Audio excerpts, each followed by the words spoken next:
Bonsoir mes amis, ceci est la Good première fois que evening. Policy Exchange sera This is the first time that quasiment entièrement Policy français. Exchange Donc is going to c'est hold une a soirée debate entirely in de French. célébration pour ce think So tank it technique. is Mais quite an encore plus parce important que nous avons ce occasion soir for pour this discuter de prominent l'islamisme English ici think en tank. Angleterre et en France. Nous But avons des collaborateurs it is also très importants. important to Et underline je vais the vous les excellent présenter une par une.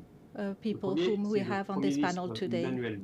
First of all, Manuel Valls, ex-French Prime Minister between 2014 and 2016, and also ex-Minister of Interior. Hakim El Karoui, who is a researcher and works at the Institut Montaigne. And he's been writing a book, Islam, a French Religion, published in 2018. Anne-Clémentine Larocque, who is a researcher and specializing in Islamism. She teaches at the Institut d'études politiques in Paris, Sciences Po, and has also written a book about the Islamism after the terrorist attacks in the Bataclan. And lastly, with a close friend of mine, Sir John Jenkins, senior fellow here at Policy Exchange and also ex-British ambassador to Saudi Arabia.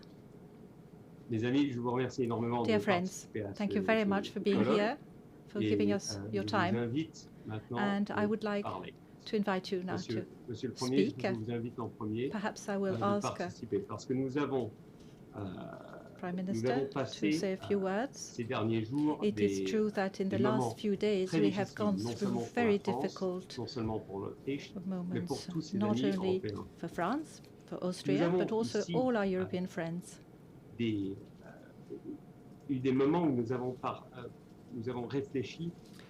have been reflecting on policies that worked and policies that failed in various countries. And we have a lot to learn here in the UK. It's very important to talk among ourselves, Europeans. So I just wanted to ask you, what is France doing in terms of teaching history, and what can France do in order to bring about a better policy? Thank you for inviting me. And I must apologize for speaking in French on such complicated issues. We're here to talk to each other, to listen to each other, and to learn, because we are facing a problem of such a dimension that really goes beyond national borders. I'd just like to emphasize one point. I think we're here with specialists, but I think that we now are experiencing a new phase of jihadism. Following the fall of the Islamic State and Daesh, they are looking to Europe and are organizing, probably in the UK, probably in countries such as Germany, Belgium, Holland, Switzerland, and very clearly in France. And they are using external networks, existing networks in our country too.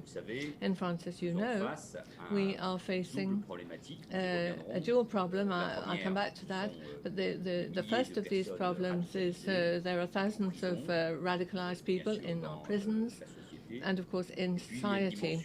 And then a more complex dimension, the religious and political aspect, which reaches much more wider parts of French society. This is not the first time that France has faced a terrorist risk and attacks, as has indeed the UK. But since the civil war in Algeria in the 1990s, the first terrorists representing this new form of terrorism, exploiting networks in France rather than networks abroad being exported, to attack our country. We are therefore facing this new form of terrorism and have been for many years now. Other countries have suffered perhaps after ours, so the UK, Spain, for example, attacks in Madrid. But things really changed quite considerably from 2012 with attacks in Montauban and Mulhouse in France, and we find that the terrorist has the same profile, a minor criminal who has moved into radicalism, and they have become more and more frequent in subsequent years. And really this has been looked at as a security issue, both in terms of education and justice. When I became Minister for Home Affairs in 2012, I realized there were many citizens who had moved from France to fight in Syria. And so we brought in anti-terrorist security laws,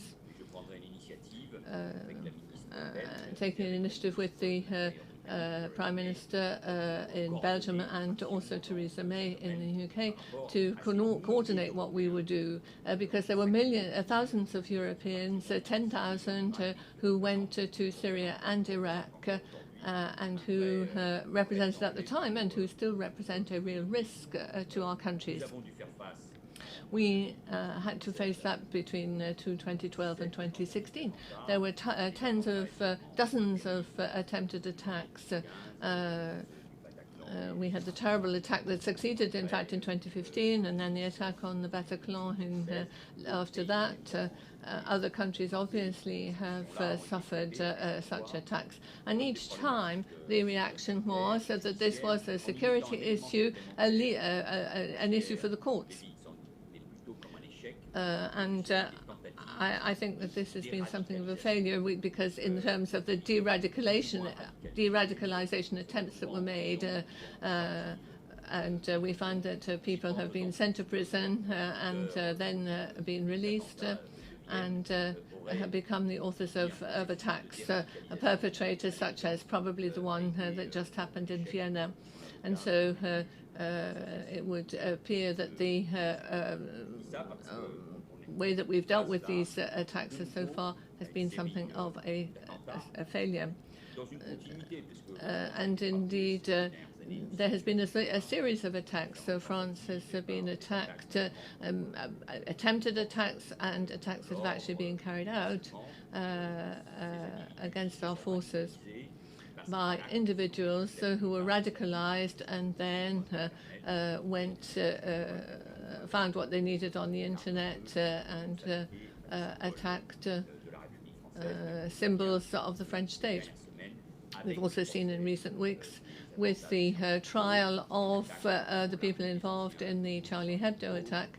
There was an attack on Charlie Hebdo, and then the teacher who was decapitated, therefore school attack on a school, and the attack on in the cathedral in Nice with again a decapitation and the killing of 3 Christians. So we can see that once again we are faced with symbolic attacks aimed at French society. My conviction is that the determination of Islamic State is changing. And moving more into Europe through the Muslim communities living in our countries, even if people are coming from outside through the immigration routes. So probably for quite a long time to come, 10 years, we have a generation of people who call themselves Islamic terrorists, political radical attackers who seek to strike in our country because of what our country is, and who want to confront countries and spread their view of Islam and Islamism in the world. Our great problem and our great difficulty is that we find it very hard to imagine what could happen between the two attacks.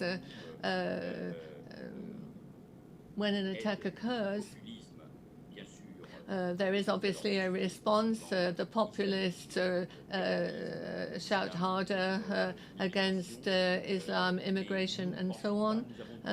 But we find it very hard to think up an overall strategy to deal with this. Our President Emmanuel Macron presented a few weeks ago an overall plan against Islamism I'm sure you're familiar with many of the points in it. There is an educational aspect, defense of the French type of secularity, freedom of conscience, of expression, freedom to produce caricatures and cartoons, freedom of religion, and the social aspect too. This is not particular to France. There are powerful jihadist centers throughout Europe. And we saw the attacks in 1990 in London. We've seen big attacks in Uzbek, for example, in Belgium, and further attacks in Germany and in Denmark. So, to conclude, the main points. A first dimension, the security issue, the legal aspects. And this is a complicated matter because clearly we are faced with individuals who have not been picked up by our intelligence services, foreigners and nationals. We need greater cooperation between our various services with the countries from which these individuals come. Obviously, France can reinforce its cooperation with Morocco and so on. But we also had Pakistanis who have carried out attacks, and we know them less well, which requires us, therefore, to cooperate more fully with our friends in the UK, for example. So these networks and the fact that that we're dealing with individuals who are not known to our intelligence services and who suddenly appear out of nowhere to perpetrate an attack obviously makes things much more difficult. A second dimension connected with the problems of security and how the court should deal with these people concerns what is happening in our prisons. Islamic State quite clearly has made prisons into a sort of school for terrorists as a way of extending its network and its power in our country. 2,500 individuals are in our prisons, having committed offences of an ordinary kind, but who have become radicalized and who are then released, leave prison, and will be coming out of our prisons in the months, weeks, and years to come. And therefore, their sentences are relatively short. So some dozens of people who were convicted of offences before 2012 and 13, when I was Prime Minister.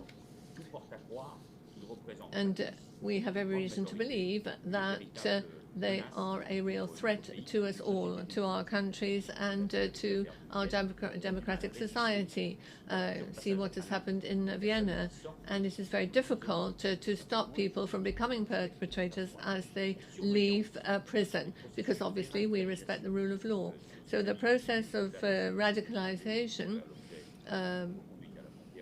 obviously, in the case of some who are foreigners, they can be deported, but it is a considerable challenge.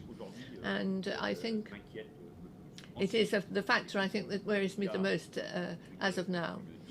And then there's a dimension where mobilizing all of society, and it was the point that Emmanuel Macron made, defend the Republic, defend the French form of secularity, which allows everyone to believe what they wish to.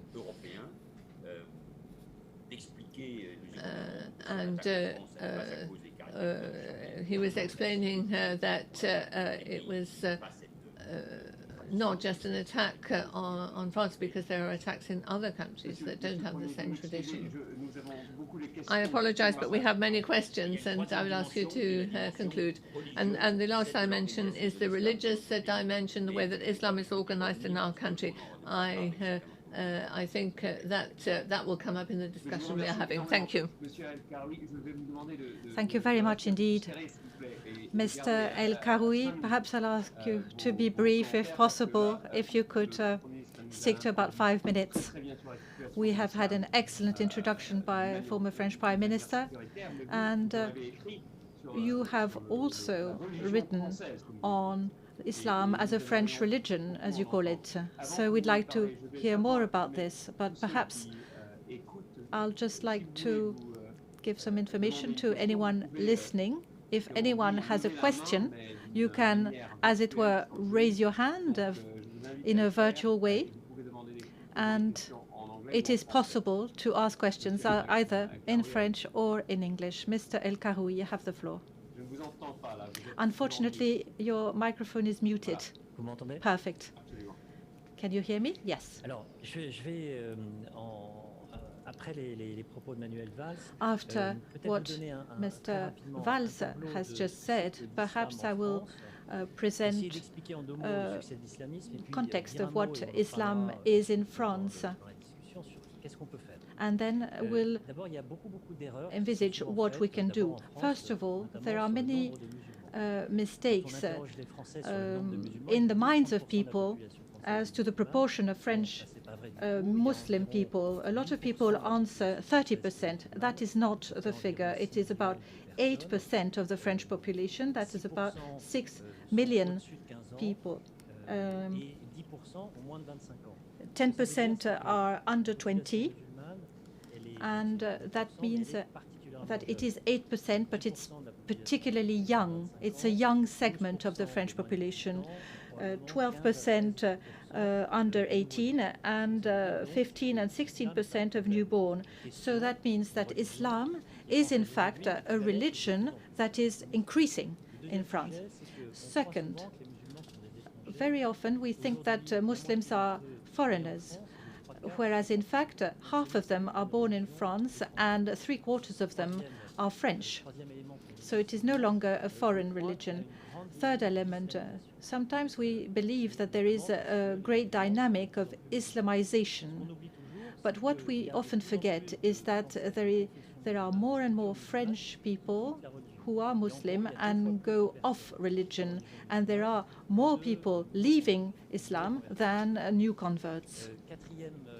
Fourth mistake, we often think that Muslim people are poor and discriminated against. That is no longer true. Maybe this was the case in the 1960s, but today there is a bourgeoisie of Muslim people, and it is really quite a reality inside the Muslim group. It represents about 1/3 of the Muslim population. Collectively, we think that they do not feel French, and when we ask them, quite a number of them adhere to French ideals, but they also have their own community ideals. And when we are trying to make a category, to categorize among Muslim people, there are broadly 3 groups.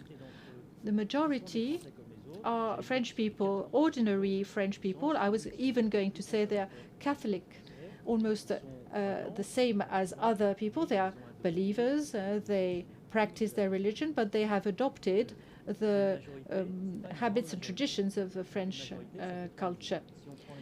And if for people above 15 years old, it's about 2 million people. There's a second group, about 1/4, and they are very often foreigners. They are not born in France, and they, for some, don't have French nationality yet, and they still have a value system that represents their country of origin. So they are in France and do not claim to be so different. And then there's another quarter, which represents about a quarter, 40% of young people. And the Islam that they have embraced is not the same as their parents.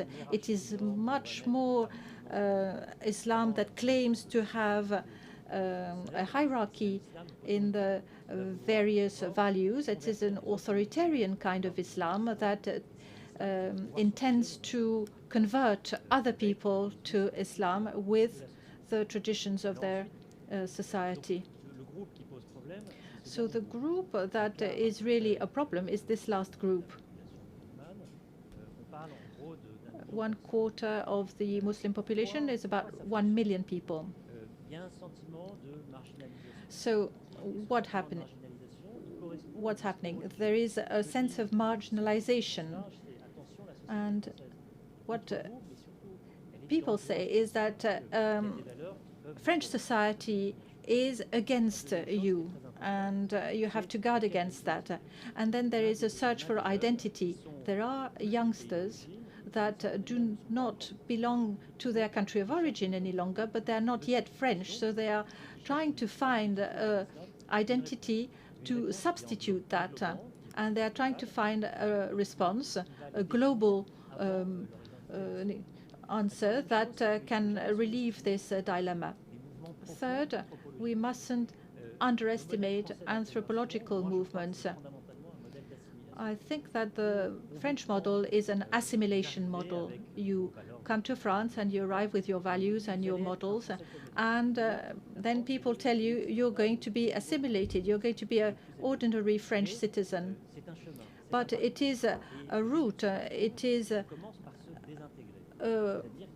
progression, and first of all, you have to let go of your previous set of values, and this is when you become vulnerable. I could dwell on that further, but what can we do? There is a lot that can be done at institutional level. President Macron is obviously thinking about all this. Mr. Manuel Valls knows all about it, having been Prime Minister and Minister of the Interior in France, and we must find a way that is compatible with French society and the institution. And there's another subject. It's the mobilization of Muslim people themselves. They are the first target of Islamists who want to convert them to their violent ways. And in France, it's very difficult to admit, but Islamism is also a religious commitment, and a way to fight against this is also to provide a different religious response. Manuel Valls mentioned 2,000 prisoners who are a threat to society. Prisons are the new churches. There is a movement to try and convert people, prisoners. And there are a few religious leaders that go to prisons, but they've been very badly trained, and it is very difficult to tackle this problem in the prison. We have to present a counter model. Thank you very much. I think this is extremely interesting. When I was in the army myself, we discovered that the greatest recruiters of imam and priests were the prisons. But there is a similar problem for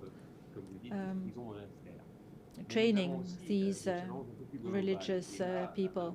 But there is also a more global threat, and I'd like to hear Madame Larocque. You mentioned the Bataclan and the threat of Islam, and then we'll give the floor to John Jenkins. Maybe 5 minutes, Madame Larocque, if possible. Thank you very much for inviting me and giving me the floor. It's going to be complicated, very complicated to do it in 5 minutes, but I will give it a go.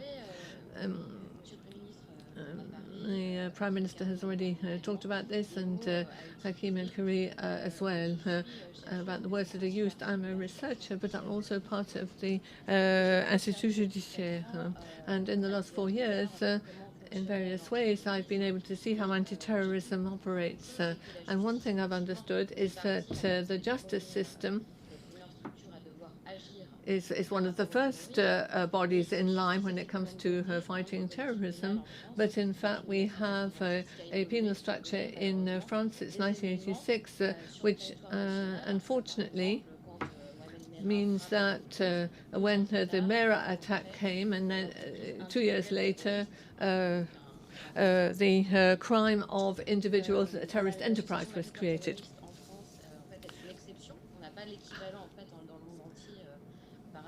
And the French system of justice, therefore, tried to give itself some tools to deal with this. But in fact, the problem came when politics came to it. Obviously, we don't want to put everything into the same basket, but we find it difficult to explain that there are links between Islam and Islamism, and I think this has just been explained. And it was very difficult to speak clearly on this point. When I've listened to hearings in courts and so on, the idea is to try and offer something which is the standard for this kind of problem.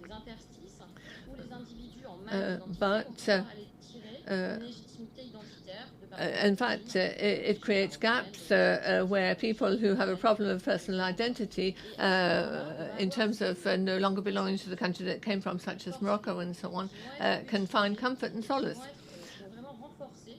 And in fact, all of this ends up reinforcing the identity of people who identify with certain community groups. So speaking of Al-Qaeda, Islamic State, present in Africa, Afghanistan now, and so on, their object is to put world Islamism in the same basket as their partisans.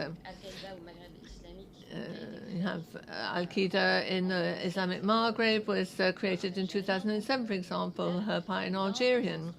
And that body is now become the group that supports Islamic Muslims.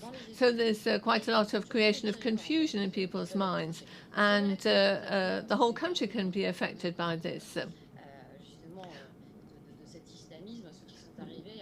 And it's been rightly pointed out that things didn't start in 2012. The people who perpetrated attacks in 2012 didn't suddenly arrive in the country. They were there before. And I don't think you can say jihadism is jihadism. You've got to look at what's happening in the Middle East. You've got to look at what's happening in the Maghreb now as well.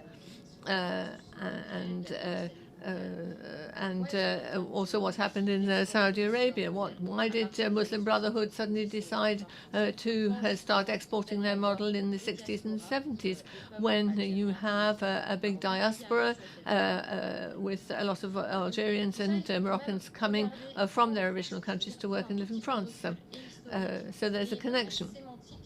I think you have to look at the semantics and the detail to really understand fully what's going on. In my view, from what I've seen, if they get a foothold, if they can manage to proliferate, it's because there is this confusion, because they're allowed to do these things. Obviously, I'm speaking for France. I don't know what happens in other countries, but in the response to these different movements, they find a way to become stronger. And I would say a pivotal point was reached with the assassination of Samuel Paty, this history and geography teacher who was decapitated on a Friday evening just at the gate of his school. We can see clearly that the assailant, the Chechen, the perpetrator, was acting on behalf of the jihadi cause. He was carrying out a terrorist attack, a jihadist attack, but looking in the background, he had his motive was the caricatures of the Prophet.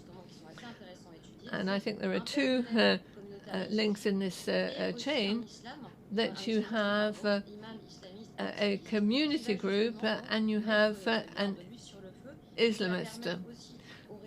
And the two come together and they allow the network to be active.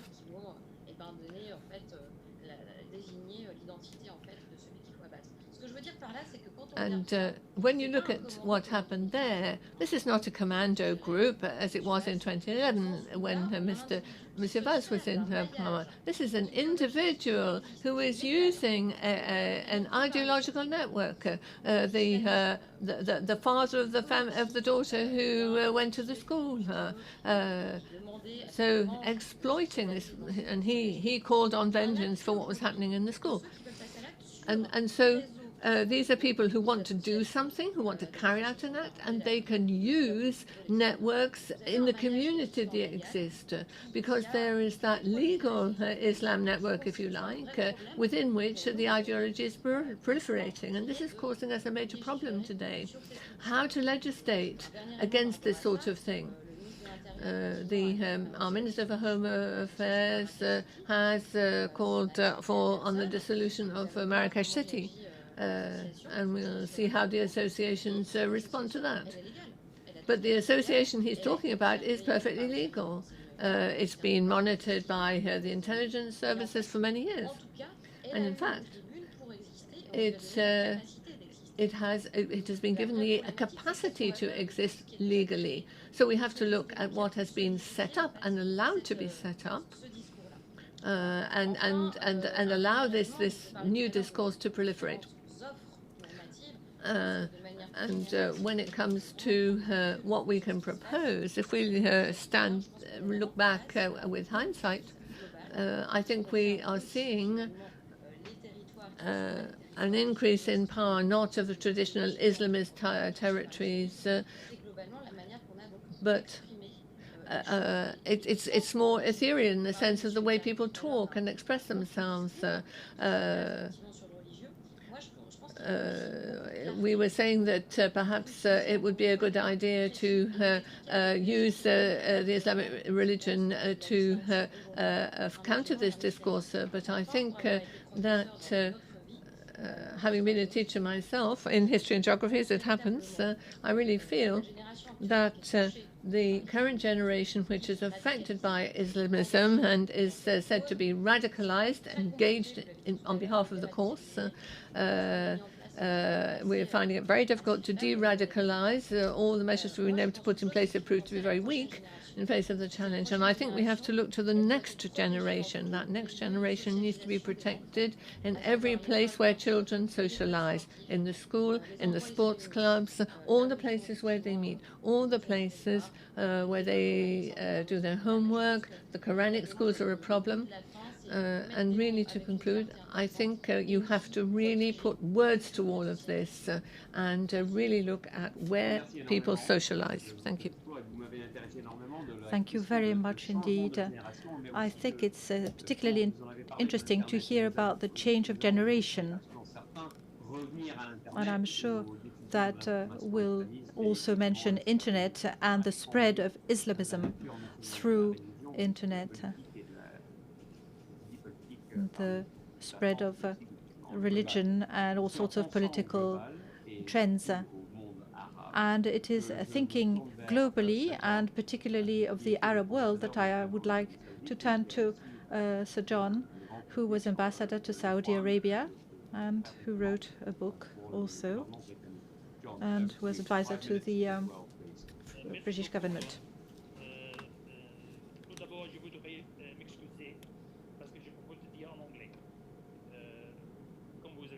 C'est un sujet assez complexe, mais je suis pas sûr que je peux m'exprimer avec la précision nécessaire. First of all, en français. I would like to apologize because I'm going to speak in French. En anglais. I'm going to speak in English now. The first thing to say, which has already been said, is that Islamism is not Islam. And it needs to be repeated endlessly in the face of those who seek to distort the meaning of this debate. and fan the flames of discord. And as we've seen in the last week, there have been some very prominent figures across the world who have tried to do this.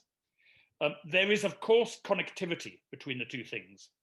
All Islamists claim to be Muslims, often better Muslims than anyone else. And to deny this, interestingly, is to practice, in essence, takfir. But most Muslims are not Islamists.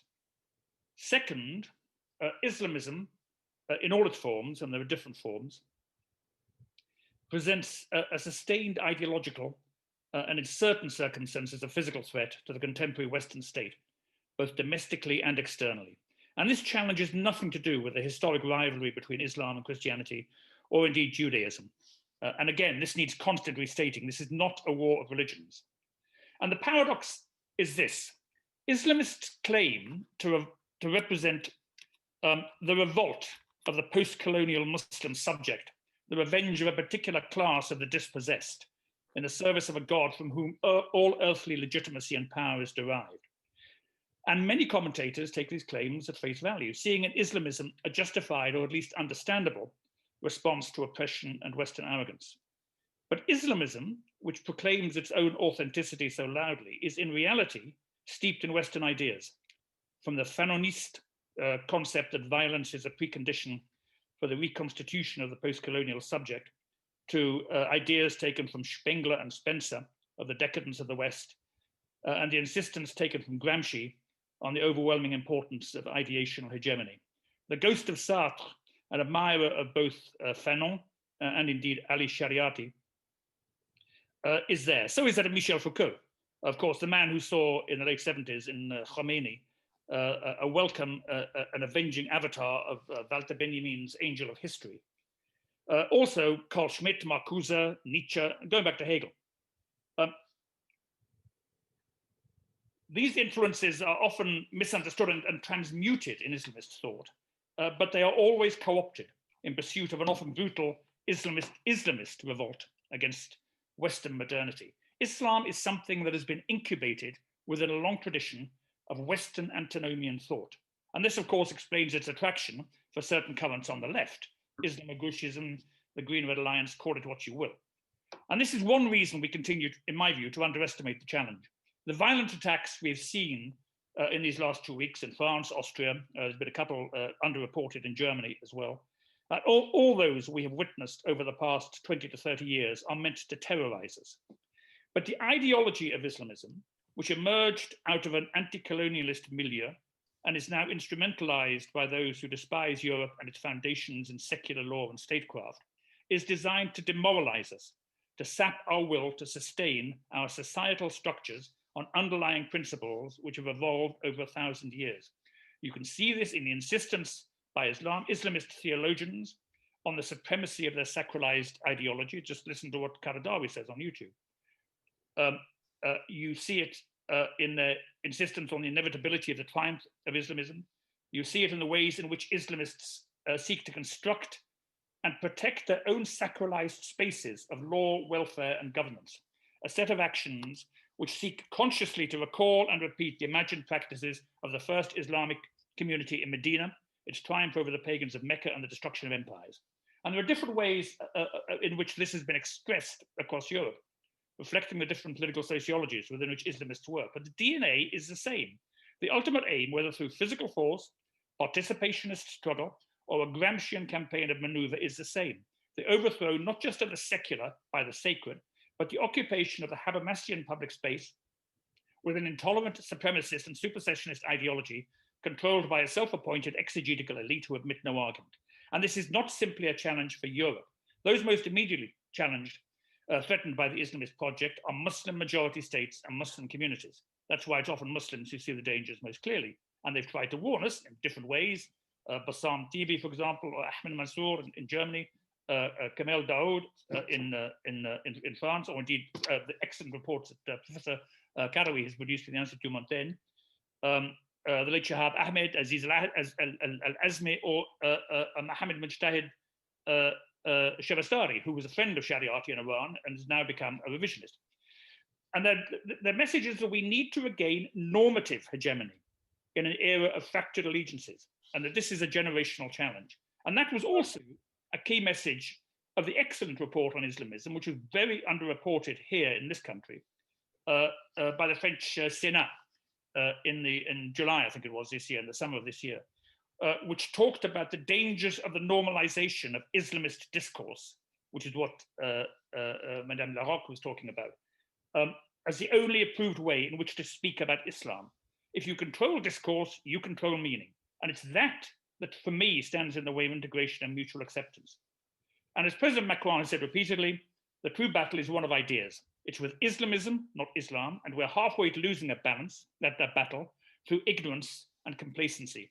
It's about the ways we have collectively allowed our cultural and ideational spaces to be colonized by hostile ideologies from which Islamists draw strength. In the 1930s, of course, the period entre deux guerres, we allowed ourselves to be demoralized in the face of fascism and communism. This must not happen again. And the first thing governments need to do is to reclaim the public sphere, articulate what it is they're defending, and pursue with all legitimate means those who peddle conspiracies, contempt and hate for foundational European values, above all, the supremacy of secular law and a secular public sphere. We should also go after those who finance them. I mean, too often we allow the financing to go by default. One immediate model for doing this sort of thing is that of the Verfassungsschutz in Germany and Austria. Of course, because they have a constitution, which was written, of course, in 1945, they can say what it is constitutionally to be a citizen of Germany or Austria. Another is that of the FBI or Treasury in the US, who watch financial flows like hawks when they're allowed to do so, and take action against those who, as a senior finance minister once said to me, make clean money vanish. He actually said they make clean money black. And a lot of that goes through financial centers like London, like Dubai, like Frankfurt. I mean, this is something we need to pay far more attention to. Finally, education. I think this is a key area. This is something that again in France there's been a lot of attention paid to this, although I'm not sure what the policy impact has been. The 2004 report by Jean-Pierre Aubin on French classrooms was excellent. We've seen other reports since then. Bernard Rougier and others have talked about this and reinforced this message. As I said, the Institut Montaigne has produced some excellent reports on all aspects of these issues. And of course, we need to be tolerant. We need to be sensitive. We need everyone to think they have a future in our societies. And they do, as Professor Karoui was saying. This is above all not a clash of civilizations or religions. It's a clash of ideologies. And we need to recognize that. I know governments are very bad at dealing with ideologies, with ideas, but it is essential. We need to cultivate a reasonable shared understanding of ourselves, our past, our present, and our future. And crude identity politics, which of course are much wider than the issue of Islamism, and a culture of constant grievance are corrosive of social trust. And whatever we do, and this is a point I think for the British government and for other governments apart from France, we need to do together as a collective. This is not a challenge for one country, it's a challenge for us all. Mes amis, je vous remercie énormément. Thank you very much indeed. Nous arrivons maintenant au moment des questions et selon la tradition de policy. We've now come to the question and according to our policy, there are very simple rules. You have to give your name and affiliation. Name and organization, and then you can ask any questions you like. So I invite Fiaz Mugar to put the first question. Please speak.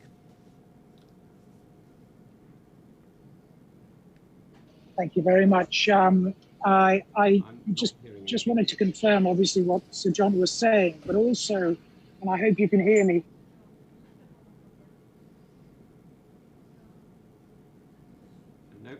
Can't hear anything. It would be good if technical people could bring people. In the 6 years we've met Islamist groups and we've had conversations, not just exchanging information, but really exchanging ways of supporting each other and ways of organizing the dialogue. I know that there are also groups and movements such as Captain Y. It's a Pakistani group defending the Prophet and they are willing participants in settling old scores. And this is the question for the British partition.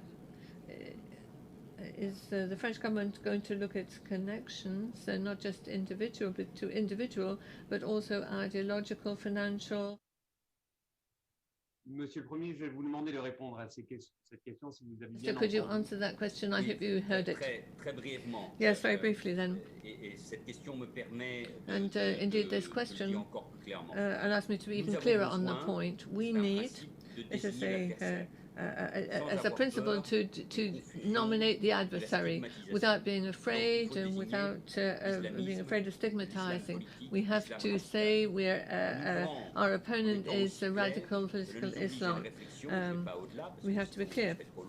I won't go into the details, it would be too long, but we have to look at the connections which exist between political groupings such as the Muslim Brotherhood, and Sir John Jenkins did address that.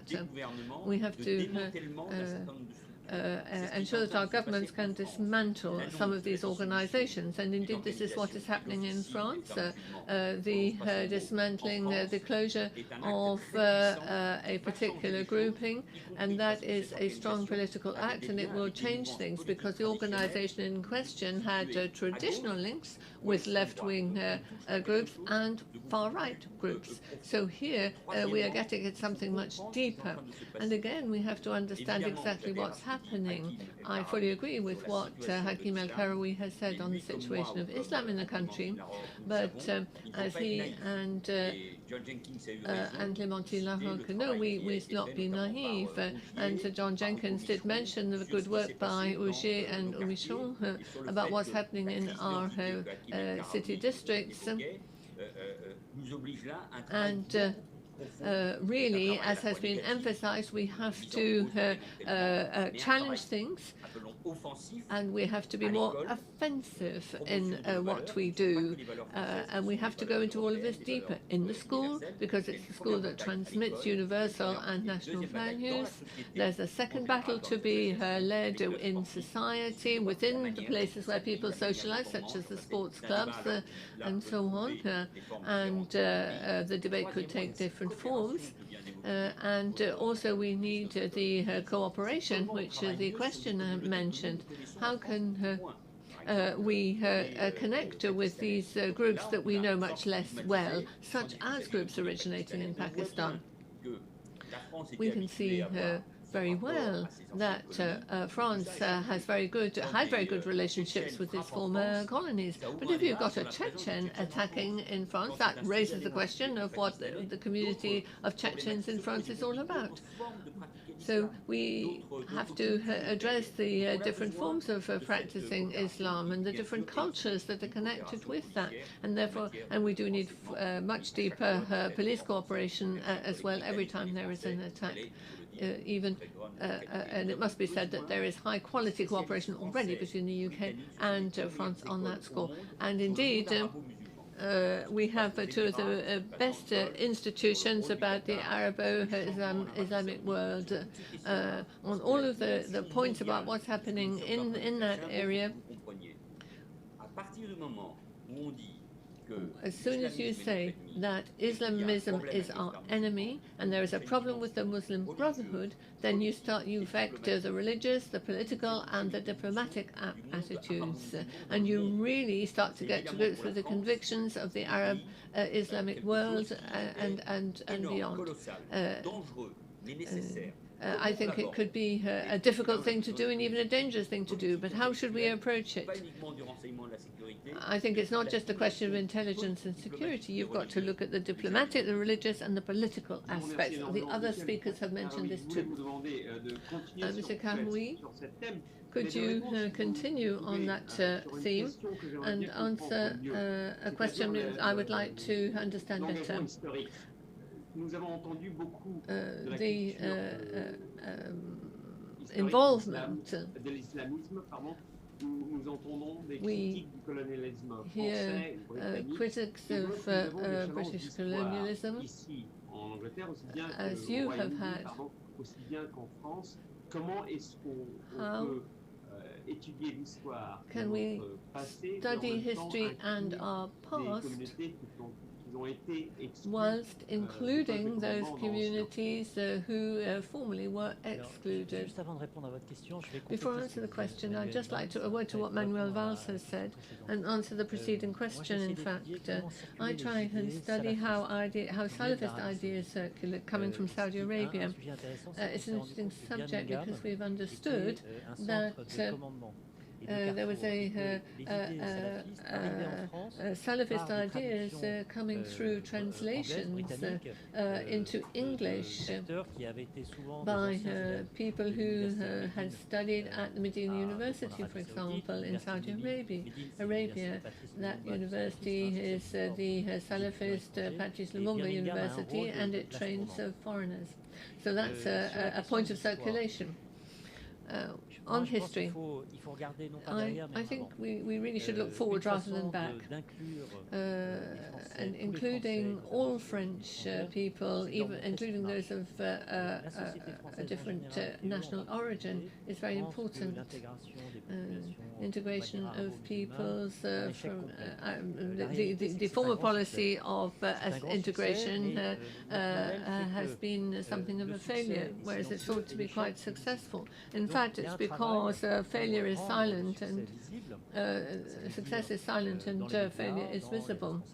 And so we see in the press and in the choice of individuals and in the discourse that society is having with itself, you really have to look at what is successful and what is not. I've done a study of poor areas in cities, and in fact, the poorest department in France has created a very high proportion of the creation of new jobs in France in recent years. The question of colonization, and Benjamin Stoha was given the task of trying to write history for both France and Algeria. But the problem is that Algeria is founded on the sense that they're victims of France. So the Algerian government really doesn't want to address the problem. If they were to do so, they might well fall from power. I think in the past there's been good and bad, but I think what we have to do is look to the young French people. We shouldn't look back at the victims of colonization. Thank you very much. We're now going to go into the next question. Hussein, could you please present your question? Identify yourself and present the question. Thank you.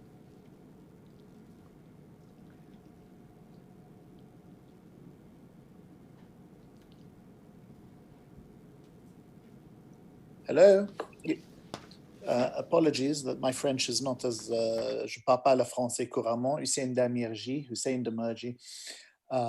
My question to you, as a Muslim who's had the pleasure of knowing many people in the UK and France who are thought leaders, and the same issues that we dealt with 30 years ago, 40 years ago almost, in satanic verses keeps on reoccurring today. My main concern is the discourse that you're using to describe these attacks in France and in England and elsewhere fuels the fire of bias against Islam as a religion. We don't necessarily want to be tainted in the same way as a Salafist.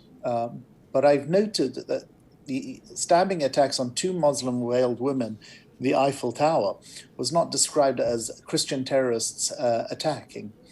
So my question really is, should we be downplaying these attacks and not adding fuel to fire? And should we be controlling the press further? And that goes to both France and England and elsewhere. I mean, certainly in the US, it's a matter of concern as well.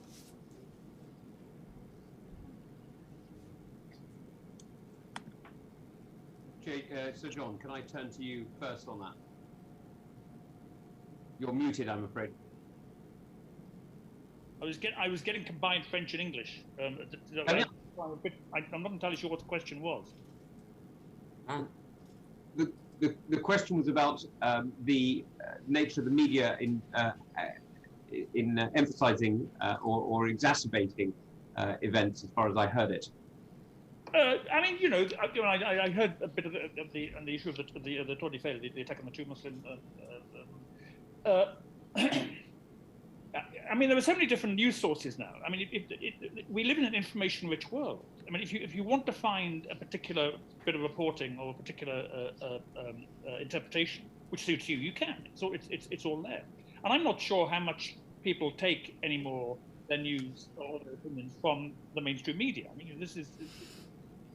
You can go on Twitter and you can find whatever you like, packaged in whatever way you like. And I'm not persuaded. I mean, of course, there is misreporting from time to time, and in this country, and I assume it's the same in France, there are press regulators which will respond to complaints, and there are an awful lot of complaints in this country made by various bodies and individuals about the reporting of Islam. The danger is, and Islamism, and the danger is this gets subsumed into a claim that there should be a particular form of reporting about Islam and Islam. And we've seen this in the UK with some demands from some quarters that we shouldn't mention Islamism. We shouldn't mention Islam. We shouldn't mention Islamism. We shouldn't mention praying. We shouldn't mention this. We shouldn't mention that. Now, there are some circumstances in which that is justified, but many circumstances in which it's not. I'm not sure it's actually a real problem. I know that this is used by Islamists to suggest that there is institutional bias, sometimes institutional racism and Islamophobia in the British press and Islam and the British institution. And I assume the same is true of France. I simply don't believe it. Can I push it in a slightly different direction, JJ, and just say that there is a question as to whether or not the description of violence as Islamist may in fact be encouraging the bias against Islam as a religion, and perhaps even encouraging some young men and women to take up arms in a way that they otherwise would not.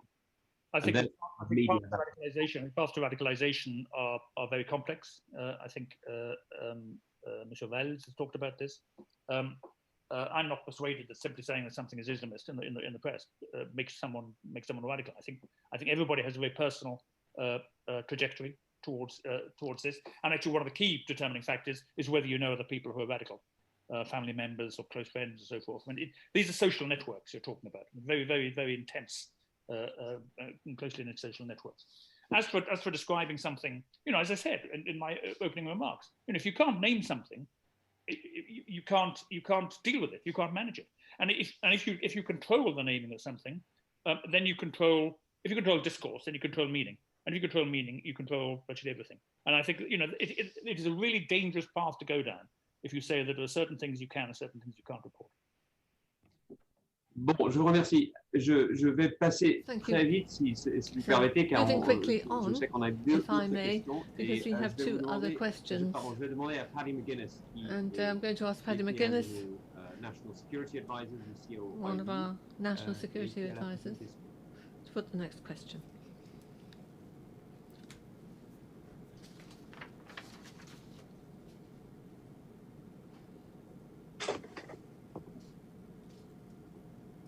Tom, thank you very much indeed. And could I just start by saying, passing condolences and a message of solidarity to the French panelists at this difficult time. My question was about what do these events tell us about regulation and management of the internet platform, which are used for incitement, radicalization, and sometimes for organizing attacks? And in particular, what are the next steps in France and at a European level to improve our capabilities in this area? And behind my question really is a sense that the momentum that we saw driven by France, particularly when Monsieur Valls was Prime Minister, to build a real security capability has rather run away, and that we now have a risk that, unfortunately, the management of our separation from the European Union will increase that weakness. But I'm really interested in what France, as the leading national security European power, will do in this area, and what effect it can have at European level?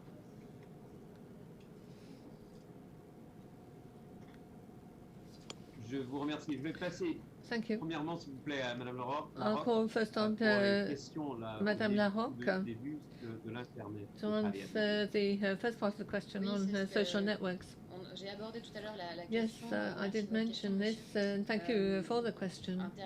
I did refer to that before, and the social networks are being used increasingly by young people, Snapchat, Instagram, and so on. And we realize one thing in particular, that it's not going to calm people down. As we said before, with regard to the teacher who was killed, over a period of almost 2 weeks, there was a witch hunt started on social networks, on the internet, and that demonstrates that the intelligence services were able to follow what was going on.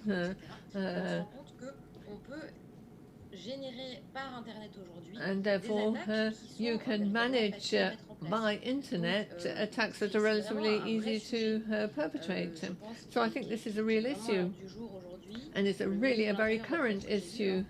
Our Minister for Home Affairs, if I understand correctly, has been quite clear about what was going on in the social networks and the apology for terrorism. And our police, it's been suggested, should intervene quicker when there is hate speech being transmitted on the internet. But the hate at the moment is about Islamism, but there is hate about all other sorts of isms, and all the things that people want to pour out when they're at odds with what the state wants to do. There were 2 women who were attacked on the Champs-Élysées, and this is global hatred. It's a comprehensive form of hatred, and whatever the method that's used to pervade that hatred, it is a matter of attacks on freedom of expression. And I think this is a real topic for discussion. I think it's going to be a big challenge for politicians in the future, looking at how to make the difference and how to decide what should be kept, because, you know, there's freedom of this of expression, and what should not. Thank you. And this is going to be the last question. And I'll give you the floor. Paul.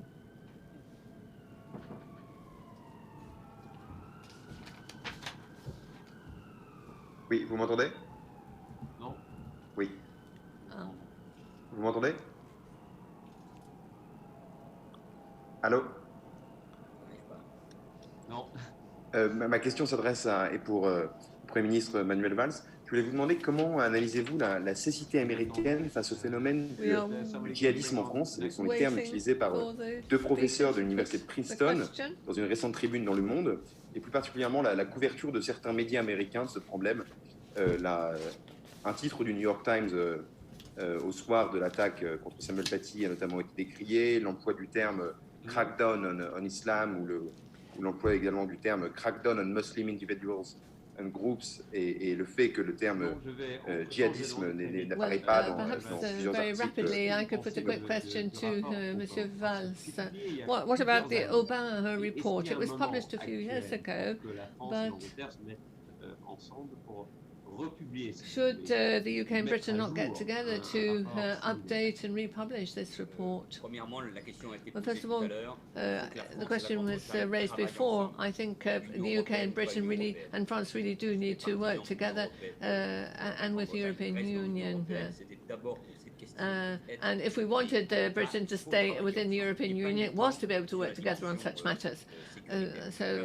At least on the security dimension, and probably on the other dimensions too. Secondly, This is a battle of civilizations, not a war between civilizations, but terrorism, Islamism is conducting a war against a civilization.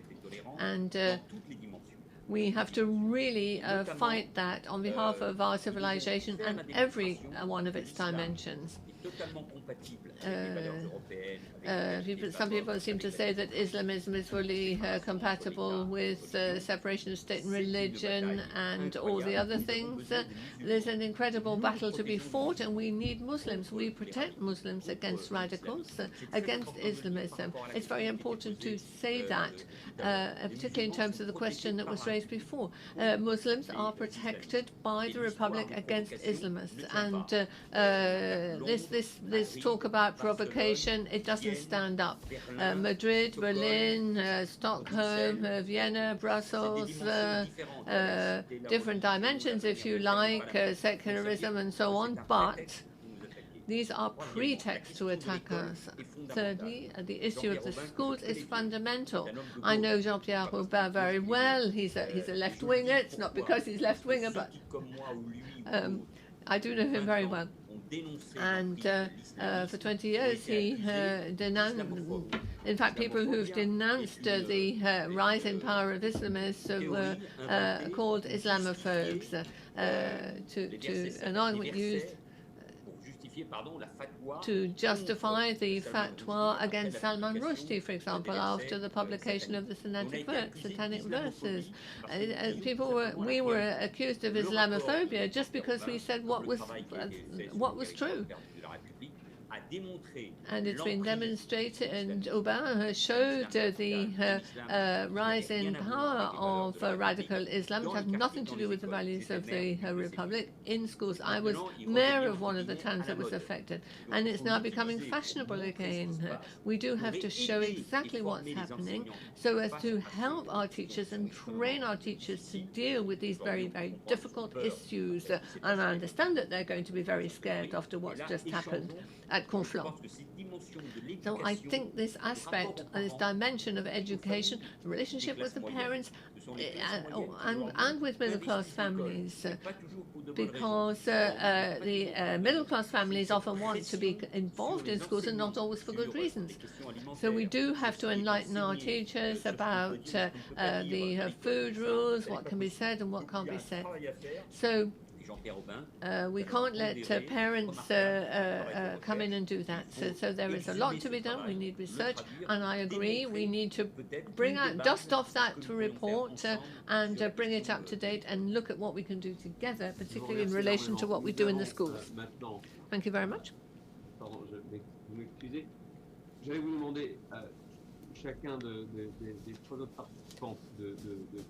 Thank you very much. What I'll do now is ask each of the three remaining participants to summarize what, according to you, are the more crucial questions that are shared between the UK and France. Which are the most important projects to embark on together? Mr. El Karoui, perhaps 2 minutes, please. You have an excellent experience of cooperation between the state and civil society, which is broader than we have. I'm trying to conduct a research program and also other activities with the French state, but the French state has difficulty in accepting that associations and other organizations work with the state to do something it cannot do itself, which is give a sense of a religious discourse. So I think you have an excellent cooperation on that, and it would be very useful to have a dialogue on that and benefit from your experience. It is a dialogue on civilization, and it is not only an official discourse that will suffice to convince, to persuade youngsters. We have to act at a different level.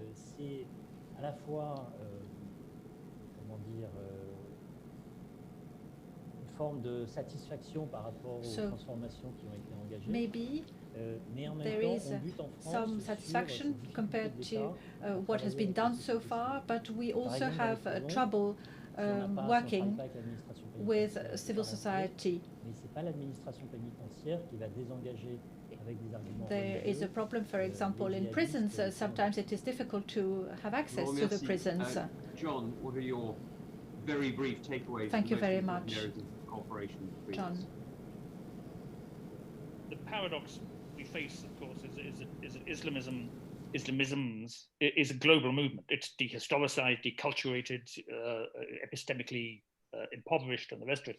But it is truly global. And the danger for us is as we retreat into fragmented identity politics and parochial national populist movements, we provide the ideal operating environment for a global movement like this. I mean, this has been the danger since the emergence of Islamism in the first third of the 20th century, and they're not going away. I'm not a great believer. I just don't think it works. De-radicalization or counter narratives. I think what does work is practical steps, going after money flows, financial flows, going after people who seek actively to undermine the foundations of Western states, both through what they say and what they do. This requires a level of expertise and a level of commitment by government and a level of resourcing by government, which governments, certainly in this country, and I suspect across Europe, have been historically reluctant to provide. But I think if we want to do this properly, we have to go after these phenomena.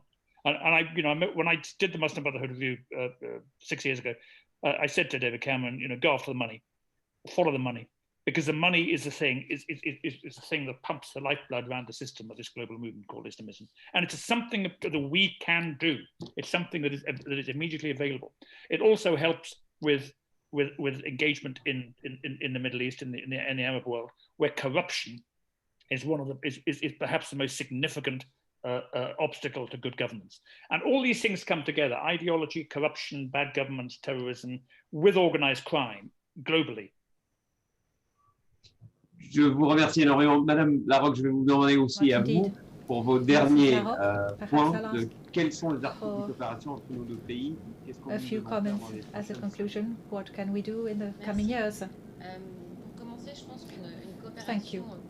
First of all, I think that a cultural cooperation on the various ideologies for enlightenment and humanism is extremely important today, especially when you consider the declarations of some politicians in the world. I think it's very important to be a little bit dignified and defend our values in a dignified way.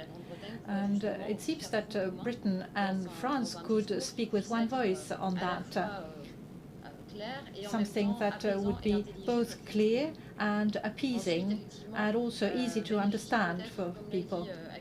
Second, as Hakim El Karoui has said, Britain is very good at being able to speak to everyone, every actor of society, every stakeholder in society, in the civil society. And it's very useful to share that and to advise us on how to improve on that. And as I said earlier, we have to work at school level, increase exchanges, the way we teach history, and especially of the Arab world. Thank you very much. Prime Minister, the last words for you. What advice would you have for your successors, both Prime Ministers and Ministers of the Interior? First of all, I'd like to thank you very much. It's given us a real taste of something to follow up. And I think we must be humble and see what has worked and what hasn't worked so well. See the relationship between us and our old empires around the world. We have to learn from our failures, and it's very important to keep a conversation with other leaders. And Hakim El Karoui has said something which is extremely important. Society needs to talk to society, and I think in Britain you know how to do that better than we do, and there's a lot to learn from there. And also the religious dimension. We need to carry on building a kind of Islam of France, Islam of Britain, and there's the geopolitical dimension that I mentioned earlier. Ambassador Jenkins knows that better than I do. And it seems that it's very important to intensify conversations on that and share practices, share good practices in the civil society, at school, and in the prisons. And I know that there is an extraordinary cooperation between our two countries, but let us carry on hand in hand, two big democracies, two big European countries, and let us not be afraid of what remains to be done. Thank you very much. Thank you, Prime Minister, Sir John, Madame Larocque, Hakim El Karoui. And it is the first time Policy Exchange is having a French evening, and I hope it will not be the last occasion. We had a very fruitful discussion, especially on European Islamism. There is a lot to be said on that, and I'm sure that Policy Exchange will remain at the heart of this debate. Thank you very much for being with us. Have a good evening.